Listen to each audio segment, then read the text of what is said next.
is Susan. Welcome to Tea and Games. More specifically today, tea and unplayed games. And the tea today is PG Tips. And it's not too hot to drink either. Just right. So anyhow, this is a video I've been kind of threatening to do in my head for a while now, because I've been buying games lately. That's just kind of been a thing. And then I bought some games at the end of last year, and I got some games a couple of years ago. So yeah, I think it's about time for a shelf of shame, shall we say, video. Except I don't know. I'm not sure I'm really ashamed of this shelf. Actually, it's probably more than one shelf. I'm in the middle of reorganizing the shelving. So these need to be pulled out anyway. Yes. This is not my entire unplayed games. I'm not even sure what that number is. I used a filter on my BG Stats app to narrow it down. What's not included here are party games, print and play games, solo games, and campaign games. Because these games are games that, in my own head, I consider that I have a reasonable expectation of being able to play them sometime in the foreseeable future. More or less. So, I mean, party games, our friends don't party or play games. So I have a bunch of party games that are never getting played. And yet I still have them. Print and play games, not all of them have been printed. I think we've actually played the ones we've printed. There's one that the printing didn't go well on that I need to reprint because it didn't print right. I think that's the only one that I've printed that we haven't played. So I'm taking that off the list. I need to get more ink for the printer. And I can drag my heels about that indefinitely. So yeah, and so campaign games, they are so hard to table. And we actually started a replay of Sleeping Gods and got maybe a third of the way through it before we had to pack it up. And so I don't know. I just kind of felt like that there are games that I'm just not going to be grabbing off the shelf and say, let's play this weekend. Or games that I'm not going to say, this week I'm going to learn this game and we're going to put it on the table Saturday. These games, that seems like it could happen. The print and play, the solo games, that's just like, I went through a time where I thought, I'm going to be a solo gamer. Solo games, people are loving solo games. I should do that too. And I got the games and I didn't play them. So it's like, yeah, it's like, there are actually some solo stuff that I have played. Maybe I should do a video about solo, but that is not this video. So yeah, I've got here on my, keep looking down because I've got it on BG Stats here. I've got the custom filter. I've got this narrowed down to 16 games when you take out the party games, the campaign games, the solo games, and the print and play games. These are the games in boxes, the substantial ones, and the order I've got them here is the order in which I bought them, and I don't think that's the right order. So why haven't these games been played? There's a really good reason why some of these games haven't been played. It's not that I've been buying games faster than I could have played them. It's that I went for a long period of time without buying new games, and I've gotten some new ones recently, but I'm not playing these games because I've had chronic health problems. And I felt bad enough that sometimes I didn't feel like playing any game, much less learning something new or learning something that's new and a substantial game to table. And sometimes it's like I'm going to do the thing and I'm feeling good this week, and the weekend comes along and I just crash out and I can't do it. So yeah, it's hard when you have chronic illness to get things onto the table that you have to learn, particularly things that are kind of a heavy lift. It's just like it's too tiring. So that's been a thing. But there's another thing that kind of goes hand in hand with that, and that's that we have been playing games, but what we've really been leaning hard into are favorite games. Some of these are very light, some of them are more medium weight. I think there are some favorites that we've pulled out that I think would probably fall into the kind of heavier category, but at the same time, if you know the game well enough and you've played it enough and you love it enough, then it kind of after a while becomes easy to table just by virtue of the fact that you have played this game so many times that you could do it with your eyes closed.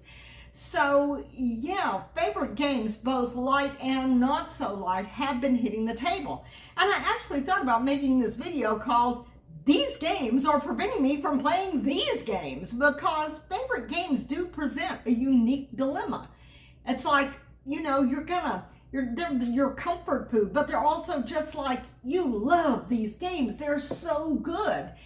And so you just want to play them over and over. And you're not getting burned out on them, because at this point I have so many favorite games that I can cycle through them on a fairly long cycle without repeats.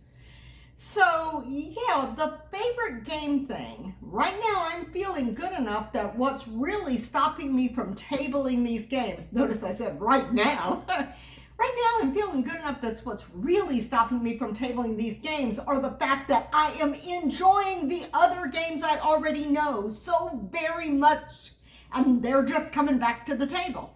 I started out I was going to put a stack of favorite games here and then a stack of the unplayed game shelves over here, and I started doing that, and I realized that I'm stacking these up, and I started the stack for the other ones just behind the camera range there, and I'm going like, okay, I got two choices here.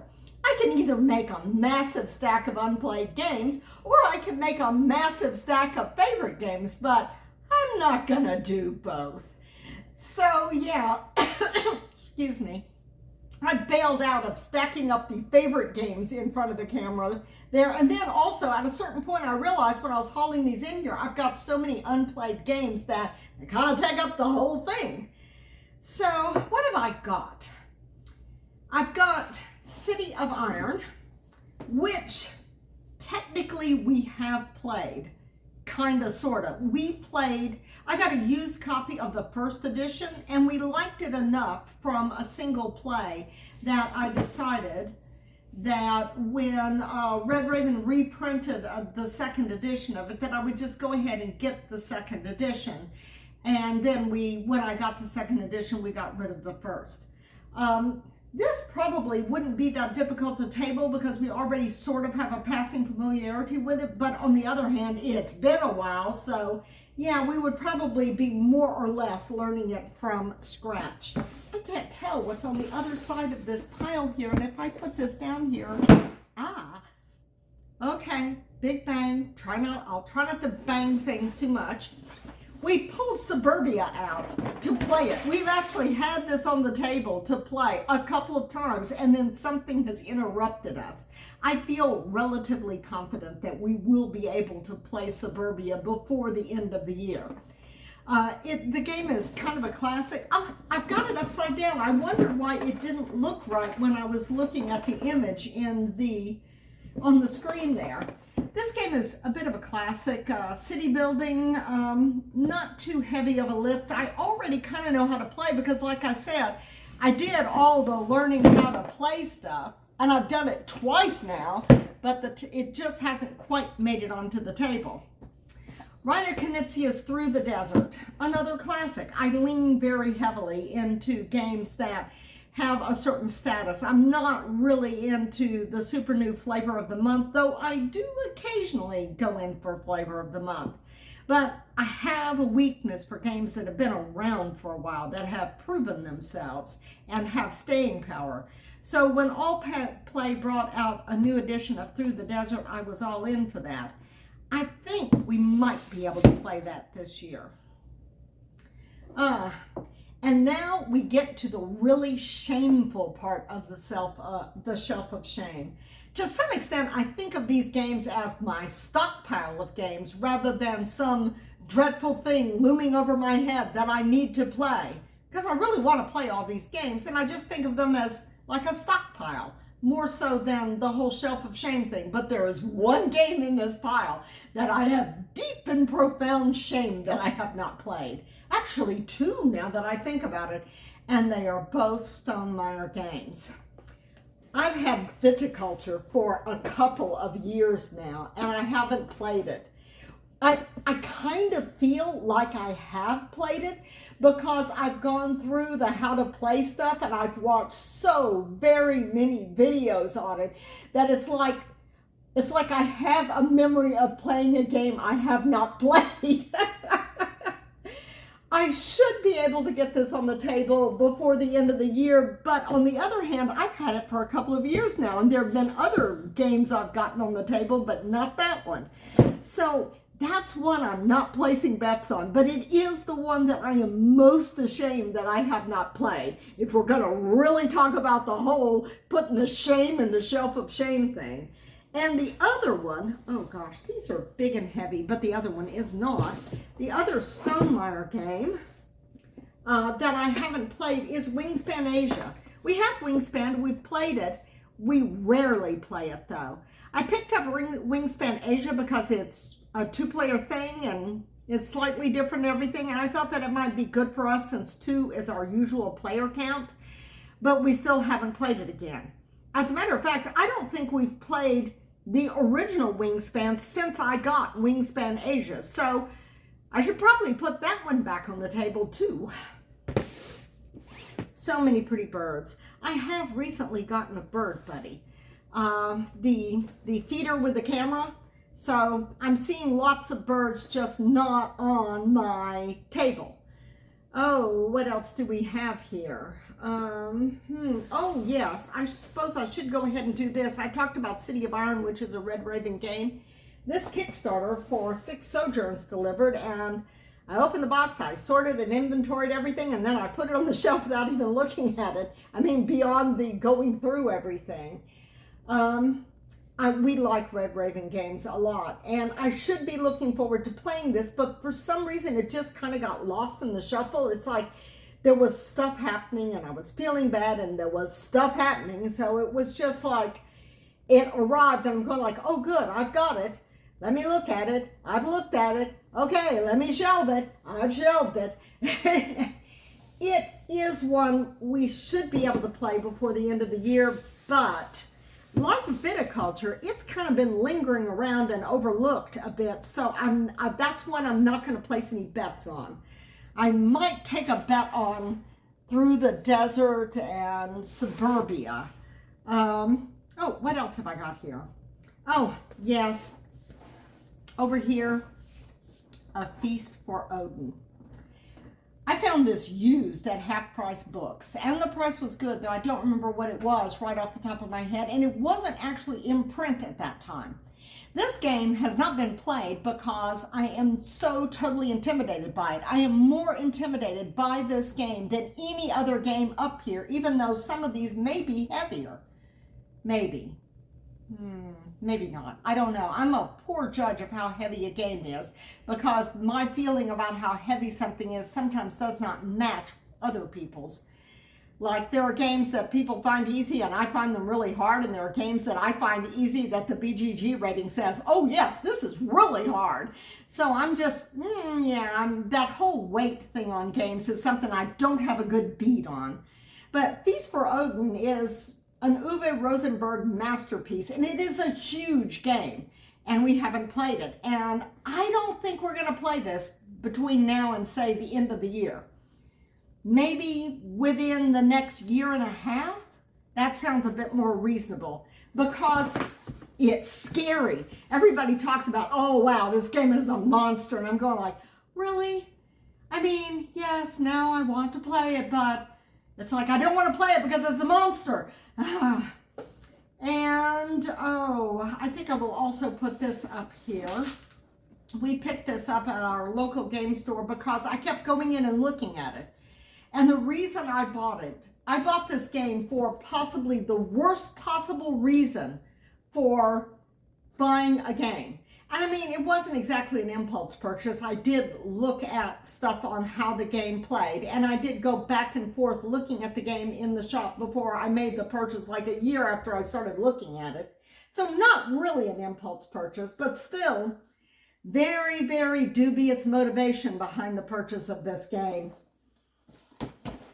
I got the game because I just found the little wheels on the interlocking wheels on the board just irresistible. That's what I kept going back to the store and looking at. I kept pulling the game off the shelf and looking at the interlocking wheels on the board. I basically found the game board to be irresistible with all of its little moving parts.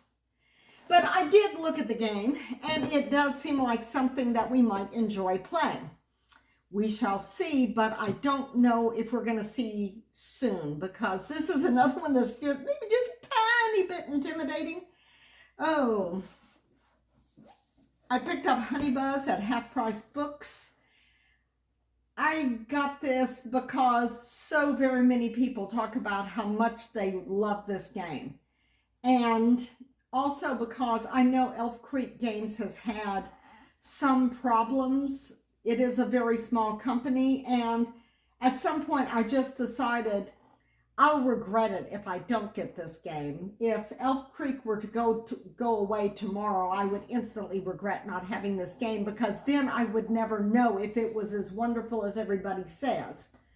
I think Elf Creek Games is actually a healthier company now than at the time I purchased this, because this was a while back. And, let me take a break, get a sip of tea. And I'm going to try not to knock my mug of tea off as I move things around. Explorers of the North Sea. The whole multiple three-game trilogies that Garfield Game does, I'm not really interested in most of them. A lot of them look like they're not really our thing. But the Explorers of the North Sea trilogy, the whole North Sea thing, we did like the look of that. And we've got the two other games in that one. Explorers was the only one we didn't have. So I snapped it up a couple of years ago and then didn't play it. What I would kind of like to do is play all three games in the North Sea trilogy back to back to back to back to back. I think that may have been too many backs in there. More older classics here. Grand Austria Hotel is definitely a classic, and another game that so many people love so very, very much. And it's got dice. You know, I just realized the other day, I've really got a thing for dice. We play a lot of card games and a lot of games that have cards, but if I have a choice of cards or dice, oddly enough, I'm beginning to wonder if maybe I wouldn't pick dice if I was just given a no nuance poll, cards or dice, because I do kind of have a weakness for games that use dice.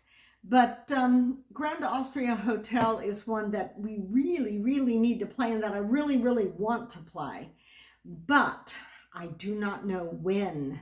This one is possible between now and the end of the year, but again, it's one of those that I'm not sure I'd want to make a bet on. Notice the ones I'm placing the sure bets on are the lightest of these. Let's see, I moved, oh yes, more classics over here. And we recently got Century A New World because they're kind of becoming hard to find, this particular edition of them, and we have the other two and we like it, so we picked this up, and we were going to play it like a week ago and something happened and we didn't. So yeah, and that one is one, yeah, we will definitely, maybe not right in front of the camera there we go, that it is one that we will definitely play between now and the end of the year. So I've got maybe 3 out of a total of 16 games. So I'm saying, yes, we will definitely play this before the end of the year. Now we get to some other stuff. I guess I should mention my most recent purchases, which I covered in another video. Ayar Children of the Sun. yeah, we're not getting to this anytime soon. I want to get Merv, the first game in this trilogy of games, back to the table before I tackle these other two. There's Ayar, Children of the Sun, and there's San Kore, the Pride of Mansa Musa. Mansa Musa. I'm probably not saying that right, and for that I apologize. I don't know if I've ever, well, yeah, I have heard people say it, and everybody says it a little differently. So, but yeah, again, I want to play Merv again before we play these two. So it's kind of got that same thing Wingspan Asia has, in that there is a game before this that, or that is related to this, that I want to play before I play those. And again, that comes back to that games we already have, bumping out games we have not yet played. So, and then last year, toward the end of last year, around Christmas time, I got 3 games, like right around and right after Christmas. I got SETI, I got Shackleton Base, and I got Vantage. And they all 3 probably would have just been sitting there unplayed, except a friend of mine got Vantage and taught us to play. And now Vantage has become one of those favorite games that is taking up valuable time on the table, in which I could be playing other things. But I do have SETI and I do have Shackleton Base. I'm a little more intimidated by SETI than Shackleton Base. And Shackleton Base has something in common with San Kore and Ayar, in that Fabio Lopiano is the designer. Also the designer of Zapotec, which is again one of those favorite games that we play instead of playing the newer games. But yeah, y'all are probably all familiar with SETI and Shackleton Base because they are big, hot games, which just goes to show that I do sometimes buy big, hot games. Yeah, well, yeah, maybe not. And now I've got to haul all these back and try to figure out how to arrange them on the shelves.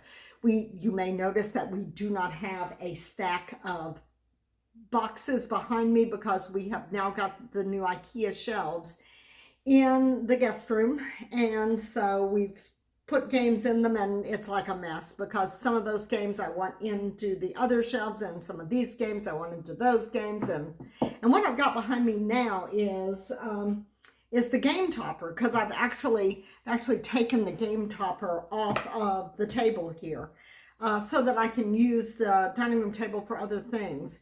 Sometimes we leave it on and sometimes we take it off. And as far as it being back here behind me, sometimes it's back here behind me and sometimes it isn't, because we still haven't found a good place to store the game topper when it's not on the table. So sometimes you'll see like a big black bag behind me, and that would be the game topper, and we were shifting it around to other places, and yeah, it's a shifty thing.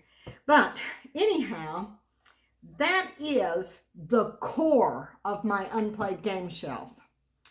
Like I said, there's a lot of games that I did not include in this list, and those might be played between now and the end of the year. But looking at it, what I want to prioritize is probably Suburbia, Through the Desert, Century: A New World. We should definitely be able to play those.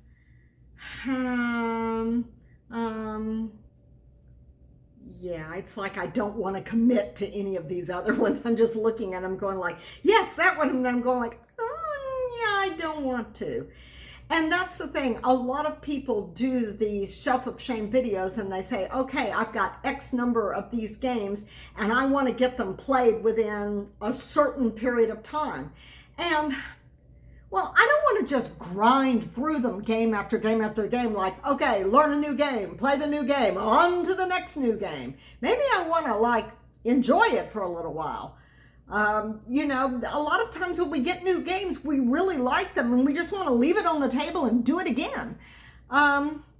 So I don't want to give myself a deadline, and that's why I'm only like thinking maybe 3 games between now and the end of the year, but it is certainly possible that we could play more. But I don't want to just make this a thing to do, something to be checked off the list and just grind through them, because I like these games. I got these games because I think I'm going to like them a lot. So yeah, I'm going to play them as I feel like it, as I think that I'm feeling well enough to do them, and we shall see. But I thought that y'all are probably due an Unplayed Games video, a Shelf of Shame video. As a matter of fact, Robert, my husband and primary game partner, was encouraging me to buy more games, and this was almost an exact quote, so that I can make a Shelf of Shame video like all the other content creators. So yeah, this one's for Robert. He is at least partly, I'm making some of these selections because he doesn't research the games deeply like I do. He just goes, oh yeah, that looks fine. I'm the one that makes the selections based upon our taste and preferences, but at the same time, he's my enabler. He's the one that's standing there going, yes, you should definitely get that game. If you think we'll like it, get it. Absolutely. So yeah, he is responsible, at least in part, for this, for my profligate Shelf of Shame here. But anyhow, that is some of the stuff that you may be seeing me talk about in the coming months, because I do think that it's time, especially now that we've got new shelves and I can find stuff again, because it was just getting out of hand, that I'm going to get some of these onto the table. And I will tell you all about them when I do. It's been fun chatting with y'all, and I will see y'all next time round the table. Bye.